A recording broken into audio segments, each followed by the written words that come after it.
divers vainqueurs hein, en championnat d'Europe cette saison. C'est lui du haut de ses 17 ans qui est en train de régler un petit peu tout le monde. On va voir s'il a l'avenir solide avec Steven Bossard. Mais il faut croire que oui, parce que c'est pas sa première course. Hein. Non, non, non, il en a gagné. Alors, on va repréciser, mais je crois qu'au moins 4 cette saison. Juste derrière, eh bien, on trouve. Ça fait plaisir de voir des jeunes pilotes à 17 ans. Oui, c'est un exercice particulier qui demande une concentration énorme, ça, non? Parce que... Bien sûr. Allez, c'est parti, ça patine un petit peu plus, hein. C'est moins rapide la mise en action, démarrage, même par rapport aux propulsions qu'on a vues. Et c'est bien parti hein, pour Rénis Nitis. Il devance Steven Bossard. On ne s'est pas gêné du côté des deux Clio. Départ propre, les 6 voitures sont l'une derrière l'autre. Derrière, on retrouve.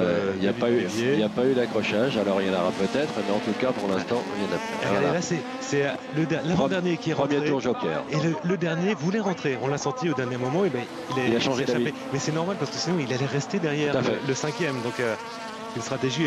Voilà, on est un peu dépendant de ce que fait la personne qui est devant nous. Et on poursuit avec eh bien, Steven Bossard qui tente eh bien, de pousser dans ses derniers retranchements le jeune Rénis Nitis. Oui, il n'est pas vieux non plus, hein, Bossard. Steven Bossard qui a fait quelques apparitions en Europe. Oula, ça se bat derrière. Et ça passe également pour Eric Farren sur sa Citroën C2 sur le Tour Joker. La 75 qui décide pour faire le Tour Joker. C'est Maximilien Evenot également sur Citroën C2. Et il reprend la course en 6e et dernière position. Alors ça chauffe toujours là on est sur un même niveau. Ouais. Et là ça va être très stratégique, ça va être le Tour Joker. Oui, ça va, exactement, parce que toutes les voitures sont à peu près à la même distance. Il n'y a pas vraiment de bagarre au contact.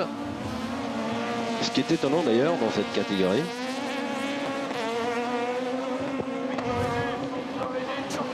Ça peut être très souvent, il y a des pilotes qui sont au contact dans ces catégories-là. Là, c'est assez étonnant de les voir. Voilà, les voitures sont. Il n'y a aucun souci sur la carrosserie. Hein. Ça dure depuis tout le week-end.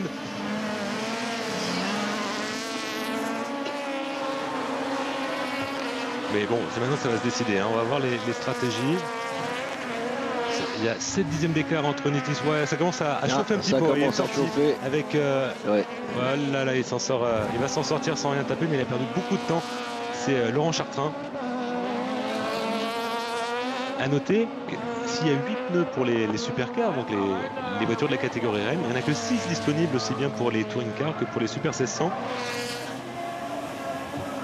Alors on n'use pas beaucoup les roues arrière, là on voit les roues sur les freinages. C'est la particularité des tractions avant, effectivement, quand on est en appui sur le goudron, les roues arrière ne touchent pas le sol.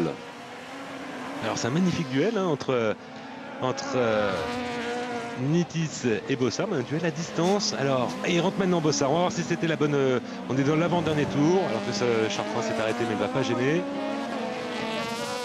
Et là, on tente le tout pour le tout. Hein. On serre les trajectoires. On a vu Sébastien Loeb, on passe au fera des bottes de paille. Alors, est-ce qu'il ne va pas être gêné en venant sur un retardataire là sur la ligne d'arrêt? Non, non, je n'étais pas du tout. Non. Une illusion d'optique entre la télévision et la piste qui est en face de nous. Oui. Mais en tout cas, c'est lui qui va repasser par son tour joker. Et il n'a plus le choix. Il faut qu'il s'arrête, Nitis. On a quelques spectateurs qui nous gênent et on ne voit pas toute la piste. Voilà, on ne voit pas le tour joker. Mais en tout cas, il l'emprunte. Ça y est, c'est rentré pour Nitis. Il y avait 1 seconde 7.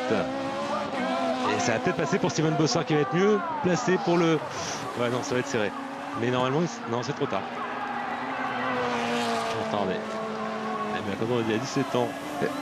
Avoir les nerfs solides comme ça, parce que 2 ans que ça dure, eh bien, bravo. Et ça sera intéressant de le voir dans la catégorie supérieure, parce que je pense qu'il le mérite. Ils le méritent tous les deux d'ailleurs, hein, Steven Bossard et Rénis Nitis. Une course très propre en plus, sans aucun déchet, très belle, très fair play. Juste un petit accrochage pour Chartrain. Oui, pour Chartrain, bon, un petit. Mais globalement, ça a été très propre. Mais j'ai pas eu l'impression que c'était suite à une mésentente ou un contact. C'est peut-être les pneus qui commencent à être durs à